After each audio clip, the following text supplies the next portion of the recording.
One of the constant arguments that religious apologists make is that believing in God is essential for morality. You can't be good without God. If God didn't exist, everyone would just do all sorts of horrible things all the time.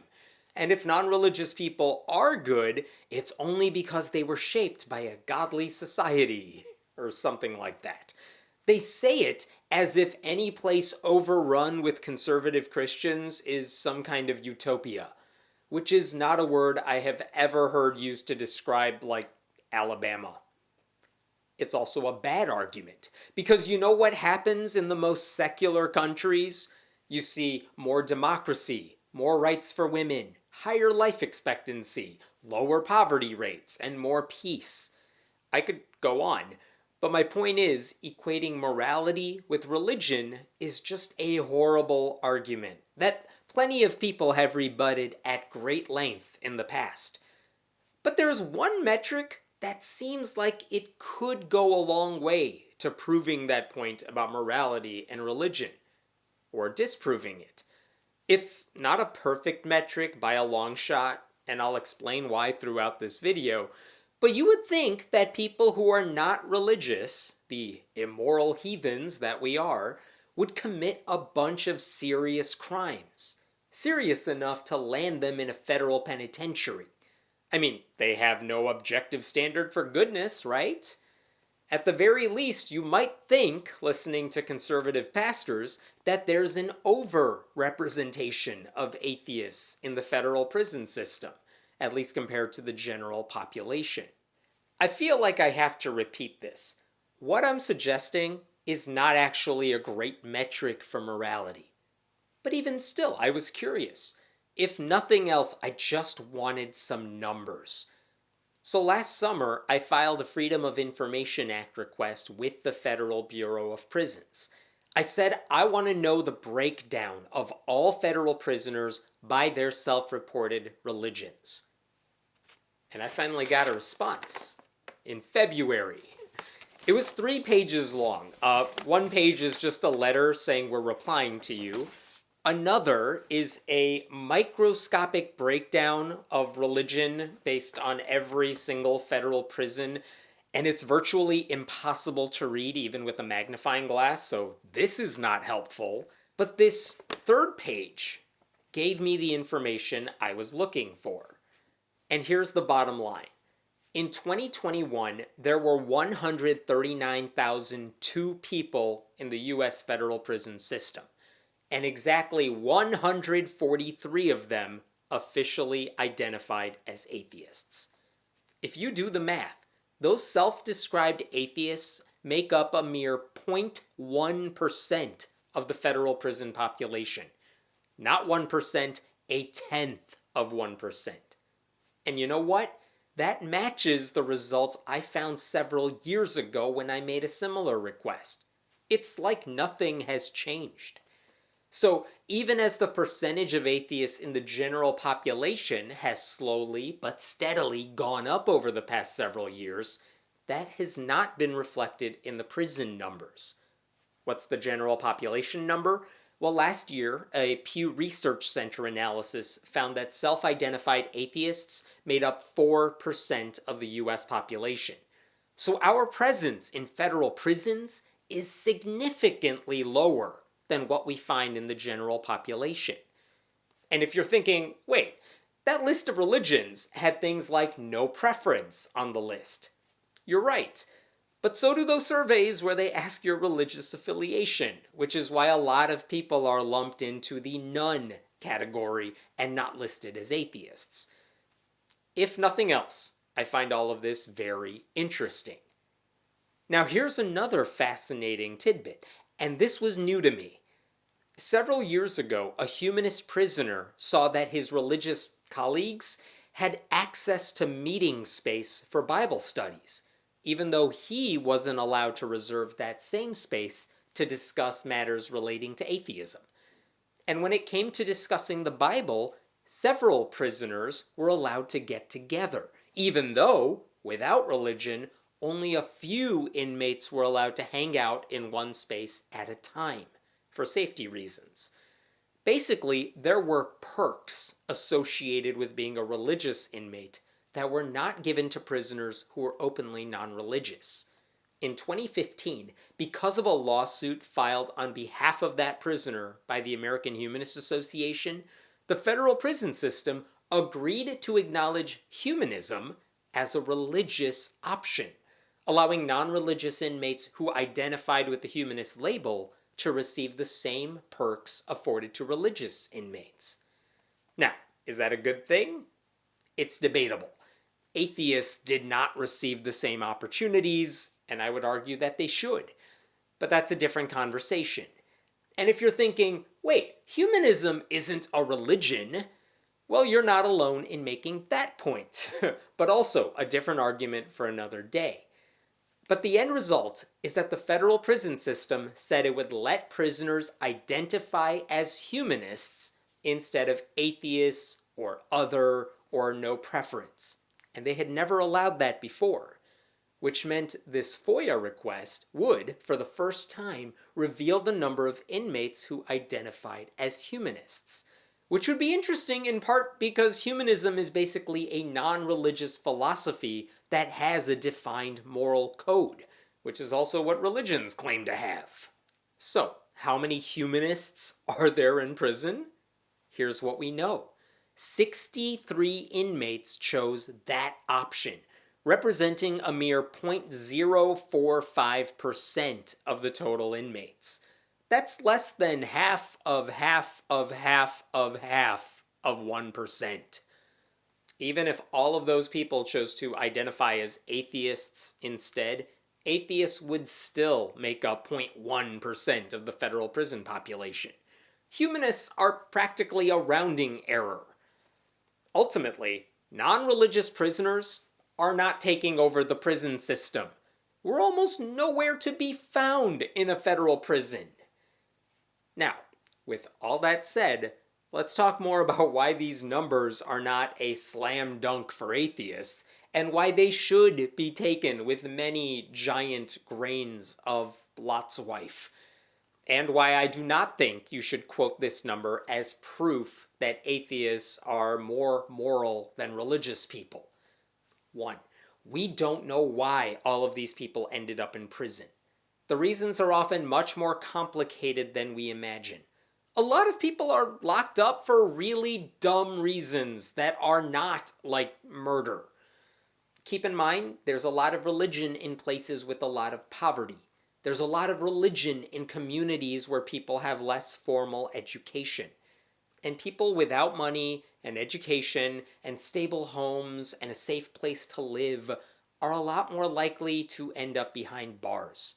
Communities of color tend to be very religious, and they're also, unfortunately, frequent targets of our justice system. So, right off the bat, you can't play the causation-correlation game because there are just so many factors to consider. To put it more simply, yeah, a lot of prisoners are religious, but it's hard to cite religious hypocrisy when their circumstances outweigh their beliefs in so many situations. Conversely, many of the same factors that allow people to ditch their faith also help them avoid the kind of decisions that might lead to prison. I mean, think about how you became an atheist. Maybe it was reading things online, which requires a working internet connection, which some people can't afford. Or maybe it was exposure to new ideas in college, which requires the money and ability to go to college. Or maybe it was reading a book by an atheist author, which requires the sort of free time that not everyone has. Or maybe you didn't need to rely on the incredible support and social networks provided by so many church communities because you could make things work on your own. Not everyone has that kind of privilege. The fact is, when you are college educated and making decent money and don't have to think about where your next meal is coming from, you are more likely to be non-religious and less likely to end up behind bars. So what I'm saying is, don't judge everyone who's incarcerated as if they're all there for similarly horrible reasons. Here's something else to think about. All of these religious affiliations are self-reported. We don't know how many atheist or humanist prisoners currently include themselves in the categories of no preference, or other, or unknown. Hell, for all we know, some of them may have said they were Catholic, because that's the faith in which they were raised. As I mentioned earlier, there are benefits to claiming you are religious in prison that have nothing to do with the afterlife. And it's entirely possible that inmates who don't believe in God, or who don't think about God at all, are either unfamiliar with terms like atheist and humanist, or unaware that they could use the humanist label now while also getting the perks of religious membership. And maybe some of them don't want to say they're atheists or humanists for strategic reasons, because there are fringe benefits to saying you are religious. There's no shortage of stories of former inmates who got shortened sentences or received parole in part because they found God while behind bars, and that supposedly speaks to their character. It sends the signal that you're trustworthy now. It also makes for a more inspirational story. Guy commits crime, finds God, becomes a whole new man. You're never going to see a Dateline segment about a Christian pastor who committed a crime, stopped believing in God in prison, and realized he just needs to treat everyone better because God's not going to do it for him. Never going to happen. I'm not saying those inmates who find God are lying, but I think it's possible some inmates cling to a religious label because they believe they will be perceived as better people, and that might help them in the long run. On the flip side, it's also possible that some devout believers were so ashamed to admit their faith, and therefore their religious hypocrisy, that they simply said they were non-religious, as if that might explain their crime. We're taking all this information at face value without the ability to dig deeper. Also, keep in mind that this information only looks at the demographics in the federal prison system. There are many more prisons out there at the state level or below, and we do not know the religious demographics of those populations. Finally, it's unclear when this information was acquired. Was it when the inmates were first admitted into prison? What if they changed their minds while in prison? How well does it reflect their current thinking about God? We simply don't have those answers.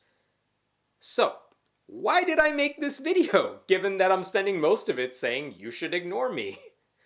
Because even with all those caveats, I believe this information is enormously helpful for the general public because it's one piece of interesting data that counters the assumption that atheists are immoral. If you're judging morality by the prison population, which you shouldn't, but which I think a lot of Christian preachers would, well, guess what? Atheists aren't really there. So, is there a better metric for morality? Yeah, lots of them. Sociologist Phil Zuckerman wrote a book in 2019 called What It Means to Be Moral: Why Religion is Not Necessary for Living an Ethical Life, in which he talked about why atheists were undoubtedly coming out ahead on questions of morality. I want to share with you just one passage from it that was reprinted at Salon.com. In terms of who supports helping refugees, affordable health care for all, accurate sex education, death with dignity, gay rights, transgender rights, animal rights, and as to who opposes militarism, the government use of torture, the death penalty, corporal punishment, and so on, the correlation remains. The most secular Americans exhibit the most care for the suffering of others, while the most religious exhibit the highest levels of indifference. Pick your morality metric, and atheists do pretty damn well. I would argue the pandemic worked the same way. Atheists were overwhelmingly on the side of science, vaccines, face masks, and social distancing, and all the things that kept people alive and healthy, while white evangelicals were not. It's almost like the things white evangelicals usually claim as evidence of their morality doesn't actually show anything of the sort at all. Now, how does all that apply to prisons? Well, if you're religious, the thinking goes, you would never do something so awful as to land you behind bars. Those who do such things aren't real Christians, they argue. But when Protestants make up approximately 23% of the federal prison population, and Catholics represent 17%, and Muslims represent 8.1%, which we now know they do, it's much harder to argue all of those people are exaggerating their beliefs. It turns out devoutly religious people of all stripes are still capable of doing the sorts of things that would land them in jail. And when finding an openly non-religious inmate in prison becomes as tough as finding a needle in a haystack, it becomes harder for Christian apologists and pastors to argue that faith is necessary to keep people on a righteous path. I also think these numbers are helpful because it forces all of us to have a deeper discussion about our prison system as a whole and the role religion plays before and after anyone enters it. Handing prisoners a Bible will not make them better people. Requiring them to meet with religious chaplains, or listen to visiting ministers, or participate in Bible studies when they don't actually believe any of that, won't make them better people. The path to redemption does not have to go through God. For anyone interested in the religious demographic numbers that I've been talking about here, I will leave a link below so you can explore them yourself.